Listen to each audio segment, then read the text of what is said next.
वक्रतुण्ड महाकाय सूर्यकोटि समप्रभा निर्विघ्नं कुरु मे देव सर्वकार्येषु सर्वदा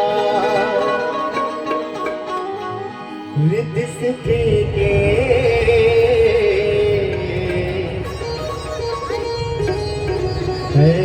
देवैया सबके बिगड़े काम भवैया रख ले बेगम रोपैदा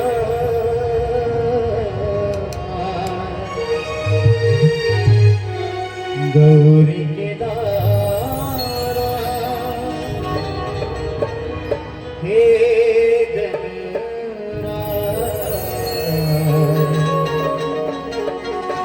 गौरी के दारा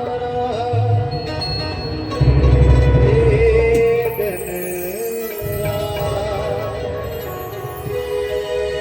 रिद्धि सिद्धि के देवैया सबके बिगड़े काम भलैया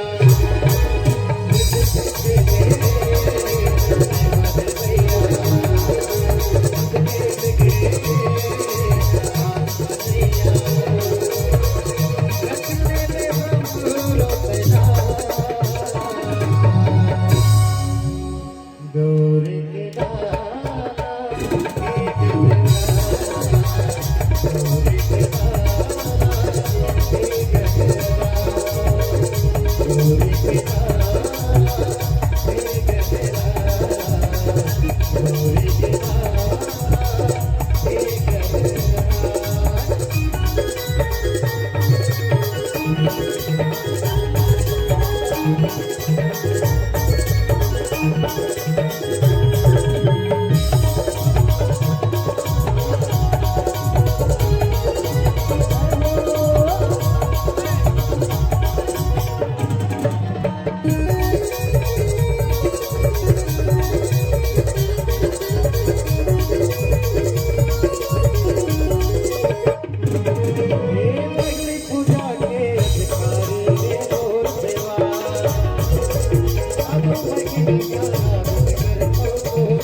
रामचंद्र की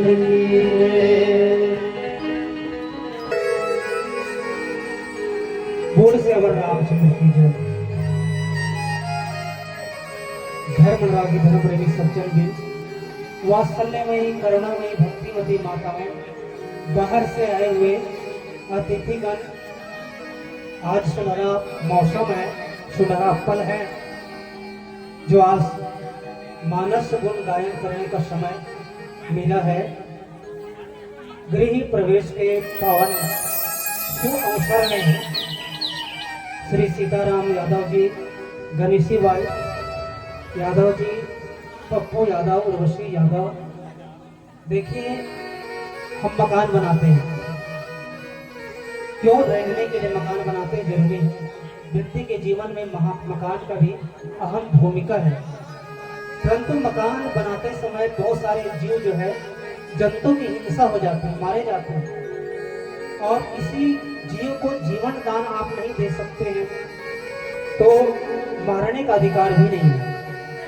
पर ये अनायास हो जाता है, मकान बनाते हैं तो कोई जीव जंतु है दब के मर जाता है, तो इसलिए इनकी प्रायश्चित के लिए रामचंद्र मानस की गायन होती है। और सत्यनारायण की कथा जो है दोपहर में कथा पूजा के रूप में यहाँ हुआ, और रात्रिकालीन बेला में राघवेंद्र मानस परिवार ग्राम सारथी अभनपुर को आमंत्रण करके भगवान रामचंद्र जी के पावन चर्चा कहने और सुनने का मौका दिया। इसके लिए कोटि सा साधुवाद, धन्यवाद। रामचंद्र मानस की लेखनी बताती है कि जा दिन राम जन्म श्रुति गावही, तीरथ सकल कहाँ चले आवही। जिस दिन जिस स्थान में प्रभु की चर्चा होती है, भगवान की चर्चा होती है, वह स्थान जो है शुद्ध हो जाता है, पवित्र हो जाता है, तीर्थमयी हो जाता है। तो ये तो रहा सुंदर पावन अवसर, और इस अवसर में आप सभी राम कथा में मन लगा करके सुनिए, क्योंकि व्यक्ति सुनने से ही बनता है और सुनने से ही बिगड़ता है। कथा को ध्यान से सुनना चाहिए। रामचंद्र मानस में इंगित करती है, सुना हो तात मति मन चितलाई। मति मन और चित्त से कथा सुनी जाती है। तो इस कथा में गोस्वामी तुलसीदास जी ने रचाया महेश भगवान शंकर की कृति है, जिसको आज कलयुग में गोस्वामी तुलसीदास जी ने जनमानस के बीच में बोलचाल की भाषा में प्रस्तुत किया है। उसी कथा को आप लोगों के बीच में रखने का प्रयास किया जा रहा है। भगवान रामचंद्र जी संसार में आए और आकर के मानव जाति को जीने की कला बताई कि व्यक्ति को कैसे जीना है, परिवार में कैसे रहना है, जीवन यापन कैसे करना है, बड़े का सम्मान कैसे करना है। ये सारी बातें जो है रामचंद्र मानस में निरूपण करी गई है। भगवान तब आते हैं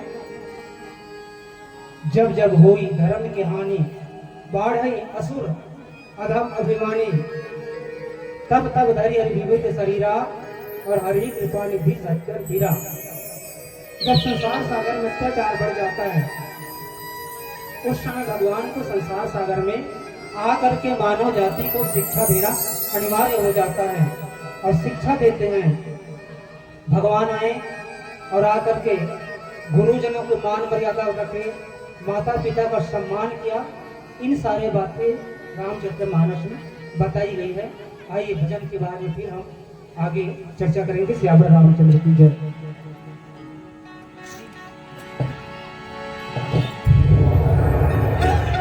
बोल राजा रामचंद्र की जय। आज हो तेज सुगर रमाया,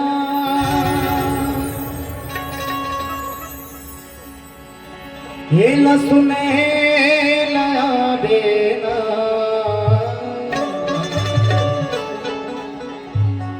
ये मोर दीदी वो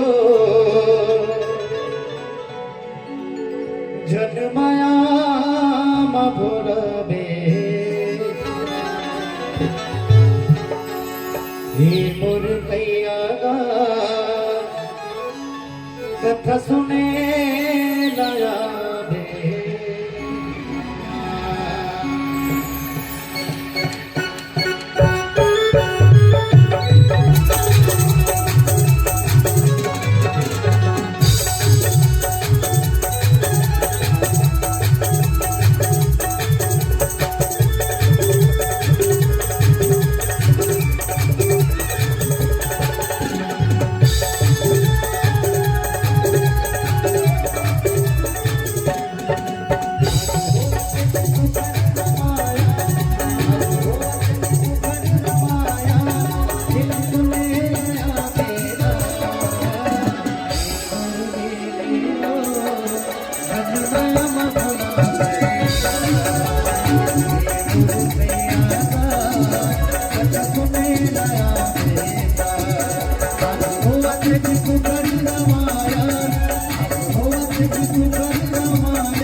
दशरथ जी महाराज भगवान रामचंद्र जी को राजा बनाना चाहते हैं, पर राजा क्यों नहीं बन पाए?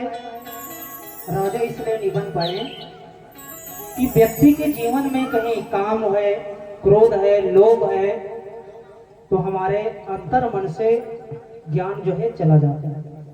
ज्ञान राम का स्वरूप है, जहां काम, क्रोध, लोभ इनका निवास है। ऐसी स्थिति में भगवान को आप राजा नहीं बना सकते। तो ऐसी स्थिति आई। मंथरा जी लोभ है, जिन्होंने लोभ दिलाई कैकेयी को, और कैकेयी जो क्रोध की प्रतीक है, राजा दशरथ जी काम का प्रतीक है। रामचरितमानस में प्रसंग आता है, जब कैकेयी को भवन में गई तो उस समय दशरथ जी गए तो दशरथ जी ने क्या भाषा बोला? बार बार कह राव सुमुख सुलोचन पिक बचनी, कारण मोहि सुनाव गज गामनी निज कोप कर। बार बार यही कहा, हे सुमुखी, हे सुलोचनी, हे कोयल के समान बोलने वाली, हे गज गामनी हाथी के समान चलने वाली। अभी बताइए राजा दशरथ कितने उम्र के रहा होगा? कम से कम 60-70 के रहा होगा, और भाषा बोल रहे हैं, युवा की भाषा बोल रहे हैं। मतलब उनके जीवन में वासना का प्रतीक, वासना जो है हमें संकेत दे रहा है दशरथ जी के जीवन में। तो जिसके जीवन में काम है तो जान लो, जहां काम तहाँ राम नहीं, जहां राम तहाँ काम, और रवि रजनी नहीं रह सकत दोनों एक ही ठाम। एक स्थान में जहां काम है वहां राम नहीं रह सकता। जहां जो सूर्य है वहां पर अंधकार जो है नहीं रह सकता। इसी तरह से राम का वनवास हो जाता है। भगवान रामचंद्र जी का वनवास, भगवान वन यात्रा में निकलते हैं और जाते कहाँ हैं? जंगल।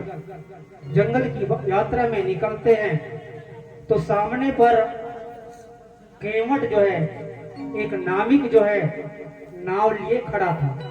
उनको मालूम था कि भगवान रामचंद्र जी वन की यात्रा में निकले हैं और इसी यात्रा में आएंगे, और इस यात्रा में गंगा को पार करेंगे। हाँ, कृष्णा ठाकुर इंदिरा नगर, इनकी ओर से भगवान के चरण कमल में 200 रुपए निछावर के निकोट से साधुवाद, धन्यवाद। बोल श्यावर रामचंद्र की जय। तो केवट को ये मालूम था भगवान रामचंद्र जी आ रहे हैं। बड़ा उत्कृष्ट बात है ना। आज हम गंगा जी जाते हैं तो गंगा जी में अनेक नाविक रहता है, ऐसा बात नहीं है कि एक नाव में न चढ़े, न चढ़ाए तो दूसरा नाव में बैठ सकते, तीसरा में बैठ सकते, चौथा में बैठ सकते हैं। पर भगवान रामचंद्र जी जब गंगा पार होना था तो अटक जाता है। तो अटका क्यों? क्या उस समय और नाविक नहीं था क्या? नाव चलाने वाला, डोंगा चलाने वाला नहीं था क्या? तो नहीं था। रामचरितमानस में आता है कि केवट एक बार लकड़ी काटने के लिए जंगल में गया था, और जंगल में जाने के बाद में निषाद राज जो गुहा है, निषादों का राजा, ये जब जंगल में गए और रास्ता भटक गए, रास्ता भटकने के बाद में उसको भूख और प्यास लगी तो ये केवट के पास में गया, भोजन मांगा, रोटी मांगा तो रोटी दिया, भोजन खाया, प्रसन्न हो गए। धरोहर के रूप में, एक वरदान के रूप में राजा ने मांगने के लिए उसको कहा तो रख दिया धरोहर के रूप में। अब जो ही धरोहर के रूप में रखा, अब भगवान राम आ रहे हैं ये जानकारी उनको जब मिलता है केवट को, तो सब लोगों ने अपने अपने नाव को सजाने लगा, उसको अच्छी तरह से सजा करके रखने लगा कि भगवान आएंगे तो हमारे नाव में बैठेंगे, ये समझ करके। अब केवट गरीब आदमी था बेचारा, ये चुप बैठा हुआ था केवट। इतने में जानकारी मिली भगवान आ रहे हैं, तो उनकी बीवी आई, बोले सभी लोग अपने अपने नाव को सजा रहे हैं और आप नाव को नहीं सजा रहे हैं। तो बोले सभी लोग धनापति नाविक है, मैं गरीब नाव चलाने वाला गरीब व्यक्ति हूँ, भगवान भला मेरे नाव में बैठेगा क्या? तो फिर उनकी पत्नी ने याद दिलाई कि राजा के पास में आपका एक धरोहर जो वरदान हाथी है राजा के पास में जाइए और जाकर के कहना कि नदी घाट में आज किसी के नाम नहीं जाना चाहिए। कीमत गया, राजा साहब मेरे एक साथी के रूप में आपके पास में वचन है। तो उन्होंने कहा ठीक, मांग लीजिए, मैं दूंगा। तो दिया कि देखिए कल जो है नदी घाट में किसी का नाम नहीं जाना चाहिए, मना कर दिया गया, ढिंढोरा पिटवा दिया। कोई जो है नदी घाट में किसी का नाम नहीं गया।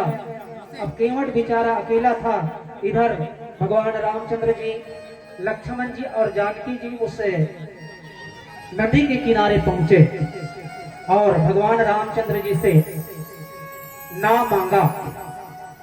आज तक भगवान कभी से किसी से मांगा नहीं।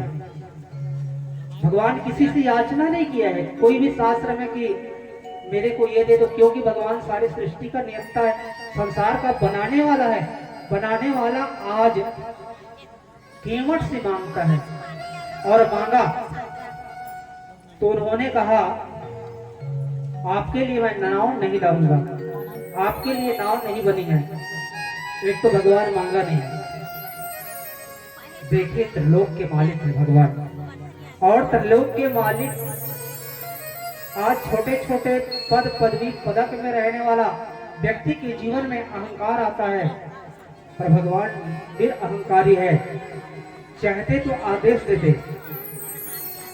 आज के व्यक्ति होते ना तो सीधा सीधा आदेश देते, नाव लाओ और मेरे को पार करो। पर भगवान रामचंद्र जी मांगते हैं। और तो कीमत कहते हैं, देखिए भगवान कीमत कहे मरम मैं जाना, मैं आपके मर्म को जानता हूँ। नाव आपके लिए नहीं है, मैं नहीं लाऊंगा। क्या मर्म को जानता है? आइए भजन के बाद चर्चा करेंगे। श्याम रामचंद्र की जय। बोले राजा रामचंद्र की जय। राम नाम रटते रहोगे जब तक घट में प्राण। राम नाम रटते रहोगी जब तक घट में प्राण। कभी तो दिन दयाल के भनक पड़े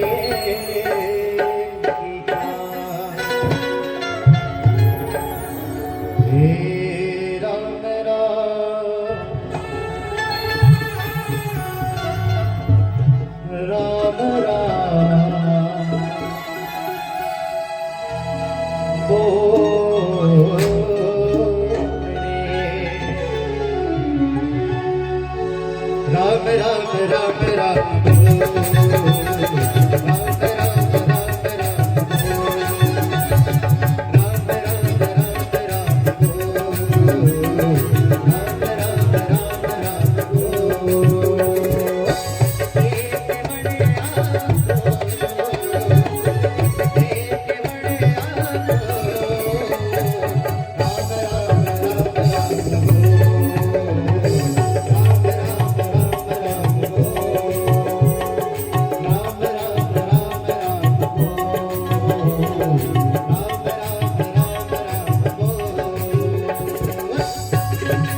भजले रामाया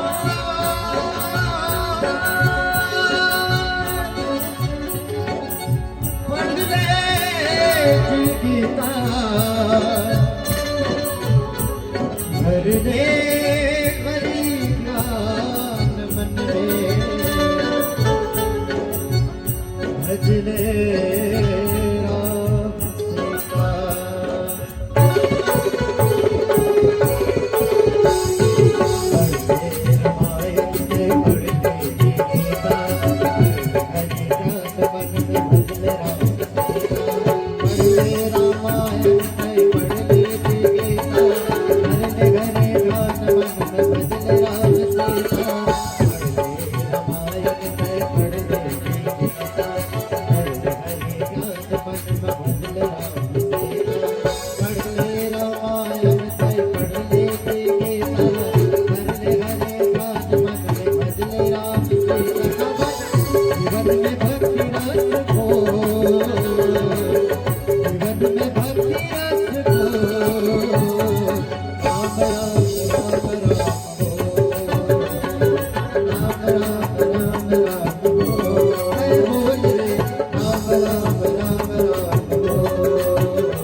देखिए, भगवान को प्राप्त करने के लिए ना तो मंदिर जाने की जरूरत है। देखिए, मैं मंदिर का खिलाफ नहीं हूँ, परंतु जो व्यक्ति अपने मन को मंदिर बना ले, मन के मंदिर बनाना मतलब आप मंदिर जा रहे हैं, मांस मंदिर का सेवन कर रहे हैं, मंदिर में सब चीज नहीं चलते।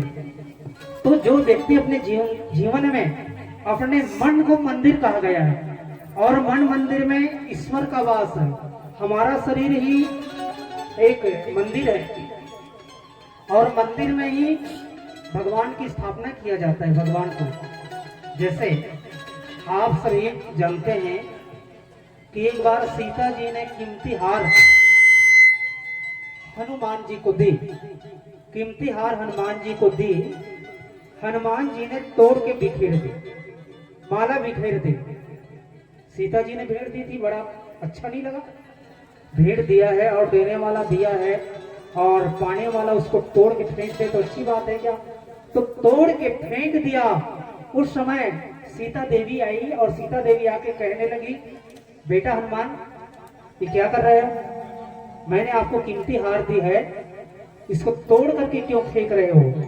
सीता जी ने मणिमाला दी और दाने को फोड़ के बिखरा दी, उसको तोड़ फोड़ के हनुमान जी ने फेंक दिया। सीता जी आई और कहती है, बेटा ये कीमती हार है, तोड़ क्यों दिया? तो बोले, माता ये मेरे लिए कोई महत्व का नहीं है। क्यों? इसलिए महत्व का नहीं है कि जिसमें राम नहीं है उसका कोई महत्व नहीं है। तो बोले, तो राम कहाँ है? तो राम पूरा हर जगह है, हरि व्यापक सर्वत्र समाना, और प्रेम से प्रकट हो मैं जाना। भगवान हर जगह है। पर तो बोले, आपके हृदय में भगवान है क्या? हनुमान जी को पूछा तो हनुमान जी ने कहा, हाँ है। सीता जी कहती है, मैं ऐसे नहीं मानूंगा, मेरे को दिखलाओ प्रमाण के तौर पर। तो उस समय हनुमान जी ने अपने सीना को फाड़ करके दिखाया था। उनके सीना में राम और जानकी दिखाई दिया। तो मेरे कहने का मतलब है, मंदिर जाओ, देवालय जाओ, मना ही नहीं है, परंतु जाने के बाद कुछ परहेज करना जरूरी है। जैसे कोई आदमी रोगी है, और रोगी आदमी को रोग लग गया है, बीमारी लग गई है, तो रोग का इलाज करना जरूरी है, और इलाज कर रहे हैं और कुपात का सेवन की परहेज नहीं कर रहे हैं, तो ऐसे ही स्थिति में रोग बढ़ेगा। बस इसी तरह से व्यक्ति के जीवन में मंदिर देवालय सब जाना चाहिए, और जाने के बाद अपने घर को भी मंदिर बनाना चाहिए। मन को भी मंदिर बनाना चाहिए और अपने अंतर मन को भी मंदिर बनाना चाहिए। तो केवट जी महाराज जो है ये कहीं जाके जंगल में जाकर के साधना तपस्या आदि नहीं किया है। कहीं भी रामचरितमानस में बात उल्लेख नहीं करी गई है कि केवट ने जंगल गए और जंगल में जाकर के तपस्या किया, ऐसे बात यहाँ वर्णित नहीं करी गई है। तो भगवान राम अटके क्यों? बड़े बड़े ऋषि मुनि, बड़े बड़े संत, ज्ञानी ध्यानी, तत्वदर्शी के समक्ष भगवान अटके नहीं, पर आज केवट के पास में अटक जाता है। तो केवट के पास में अटकने का कारण है कि व्यक्ति के जीवन में काम नहीं है। केवट के जीवन में काम नहीं है। कैसे काम नहीं है? कि उन्होंने यही बात कही कि आपकी चरण की धूली में शक्ति है, कि आपकी चरण की धूली की रज लगने से नारी बन जाता है, और नारी बनेगा तो बड़ी परेशानी में पड़ जाऊंगा, परेशानी होगी। जबकि बड़े बड़े शक्तिवान ऋषि महर्षि नारी के सामने नतमस्तक हो जाते हैं। नारी को जीतना संभव नहीं है। विश्वामित्र जैसे बड़ा महान जो ज्ञानी है, जंगल में तपस्या कर रहा था और मेनका आई तो मेनका में फंस गए। इसी तरह से पराशर जो महात्मा है 88,000 वर्ष तक समाधि लगाई, तपस्या किया और आया। मतुस्यधरी जो कन्या खड़ी हुई थी, इनको देखकर तो उनकी मन बिगड़ गया। ये नारी को जीतना संभव नहीं है। पर आज केवट जो है ऊंची दर्जा की बात कर रहे हैं कि मैं मेरी नारी है और मेरे को नारी नहीं चाहिए। तो ये उत्कृष्ट बात है। दूसरी बात रही, उनके जीवन में क्रोध भी नहीं है, जबकि प्रत्येक व्यक्ति के जीवन में काम, क्रोध, लोभ जो है ये घायल करता है। बार बार लक्ष्मण जी उस समय क्रोध हो रहे थे, चाहते तो केवट भी क्रोध में कह देता मैं बिल्कुल पार नहीं करूंगा, पर केवट जो है उनके जीवन में क्रोध नहीं है। पार लगाने के बाद में कोई मांग भी नहीं किया कि मैं आपको पार लगा रहा हूं। जैसे कोई व्यक्ति जो है मजदूरी करता है तो मजदूरी लेता है, पर केवट ये नहीं चाहता कि मजदूरी लो। तो उनके जीवन में लोभ नहीं है। तो जिसके जीवन में काम नहीं है, जिसके जीवन में क्रोध नहीं है, जिसके जीवन में लोभ नहीं है, वहीं पर भगवान जो है अटक जाता है। तो आइए भजन के बाद चर्चा करते हैं। श्यावर रामचंद्र की जय।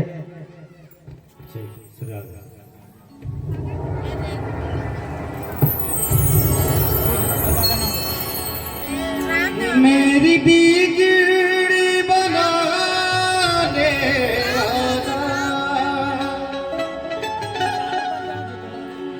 मेरी किस्मत जगाने वाला,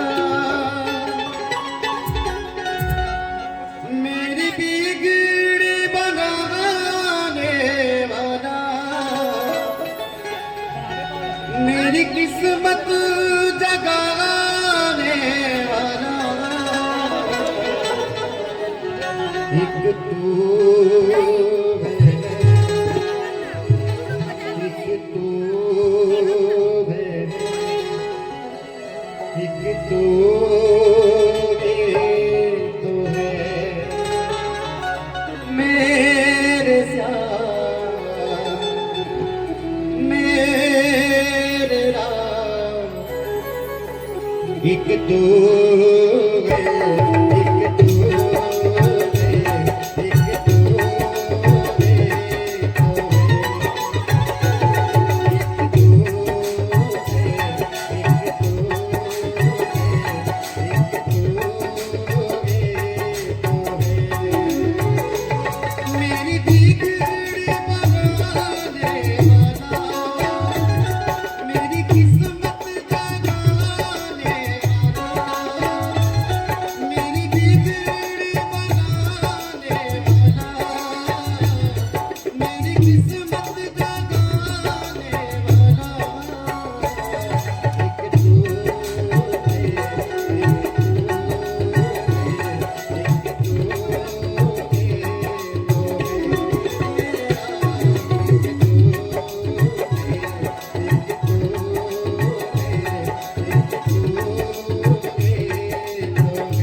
सकते आया है तो आगे भी पाया बीच मझधार में तू छोड़ नहीं जाना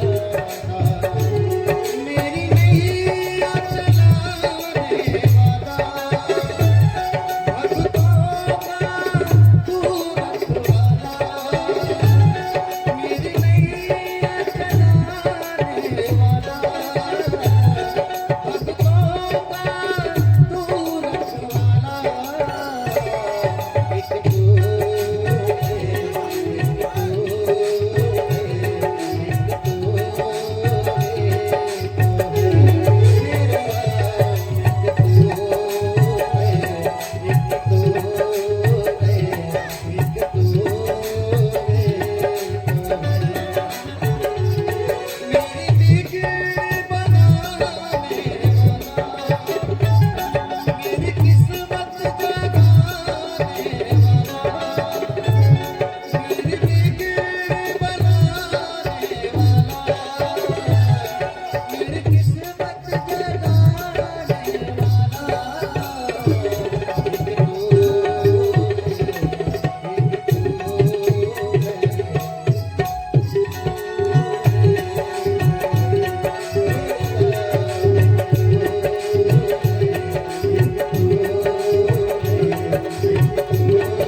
तू बोले राजा रामचंद्र की जय।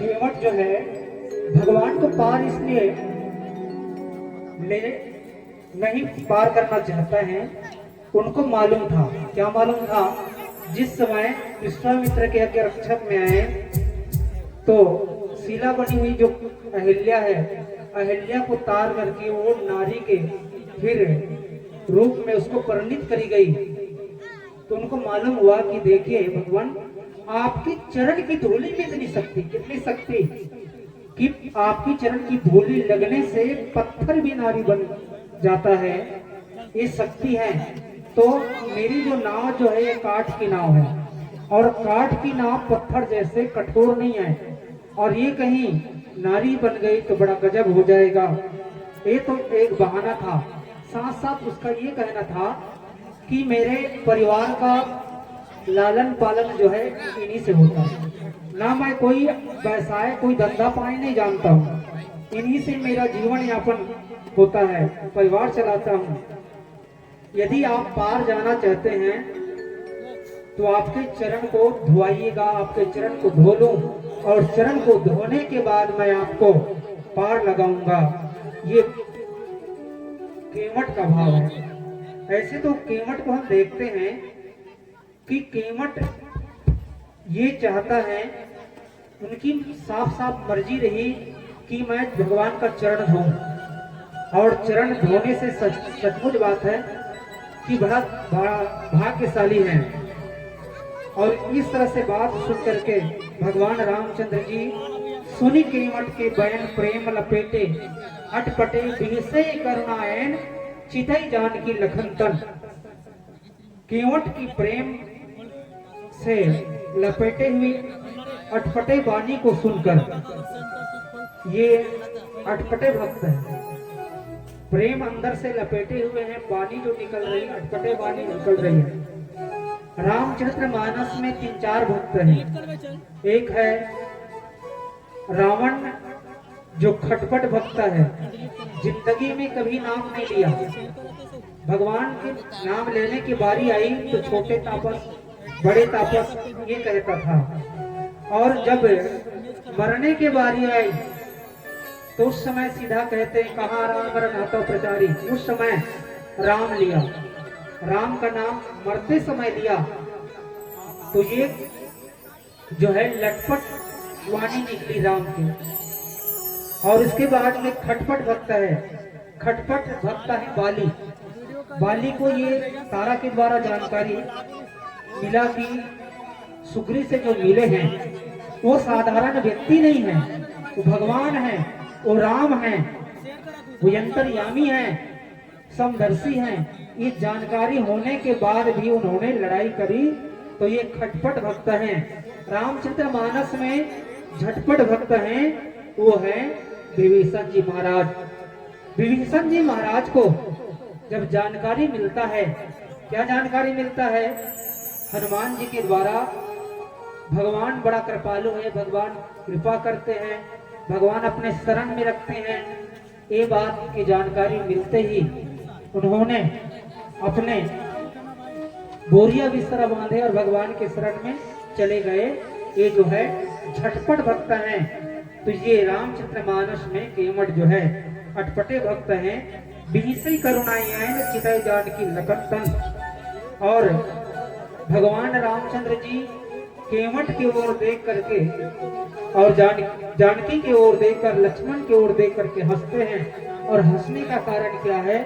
हंसने का कारण ये है कि देखिए कि आप लोग के सामने जो केवट जो है मेरा चरण धोना चाहते हैं, आप लोगों की मर्जी क्या है? क्योंकि इनके बारे में एक प्रसंग है। जिस समय लक्ष्मण जी छोटे थे और छोटे थे तो लक्ष्मण को नींद नहीं आती थी, तो उसकी भगवान रामचंद्र जी के बिस्तर में जब सुलाते थे तब सोते थे, नींद आती थी।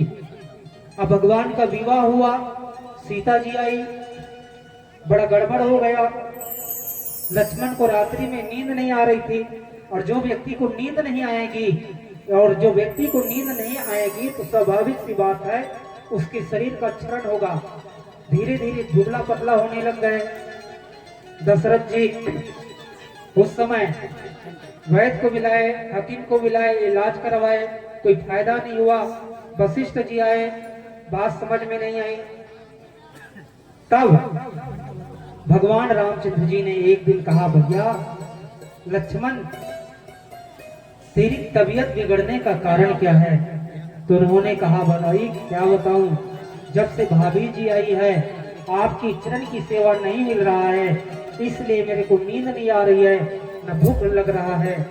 तो उस समय भगवान रामचंद्र जी ने कहा कि देखिए अभी जो है होली का समय आने वाला है और देवर भौजाई में होली होगी, तो दोनों चरण की सेवा भाभी से मांग लेना।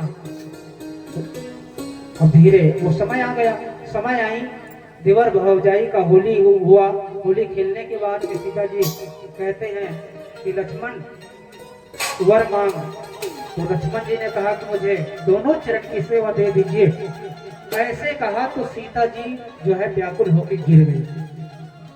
व्याकुल होकर गिरी तो सब लोग वहां आए, लक्ष्मण जी को फटकार लगाई, डांटा, ऐसे कौन से शब्द कह दिए ताकि सीता जी की ये स्थिति आ गई।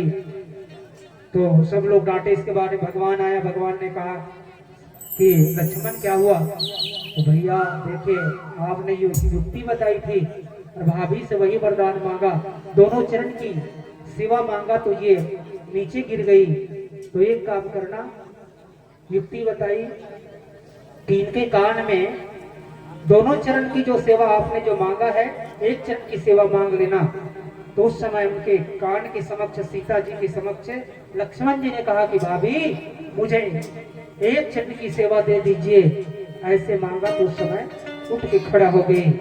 भगवान रामचंद्र जी का कहने का अभिप्राय ये है कि जिस समय चरण की सेवा लक्ष्मण को नहीं मिला तो नींद नहीं आ रही थी, जिस समय मेरी चरण की सेवा सीता जी को नहीं मिला तो उस समय वो घायल होकर गिर रही थी, आज उसी चरण की सेवा केवट मांग रहा है। क्या विचार है? इस तरह से ये भाव है। तो आइए भजन के बाद चर्चा करेंगे। जब रामचंद्र की जय।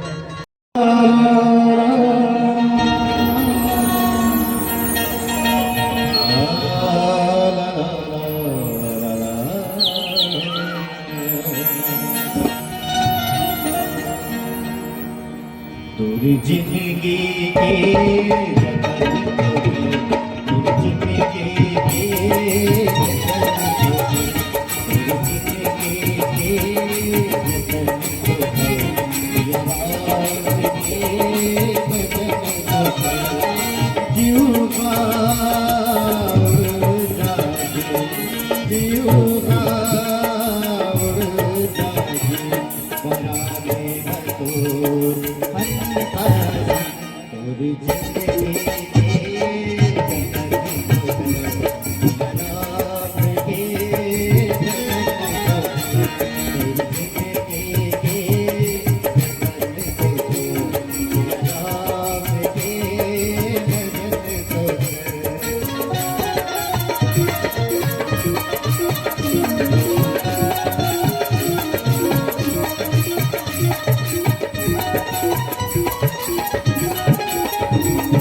माटी के काया तोर माटी मिल जाई रे कर ले भजन से राम के काया तोर तर जाई रे काया तोर कर जाई तर जाई तर जाई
काले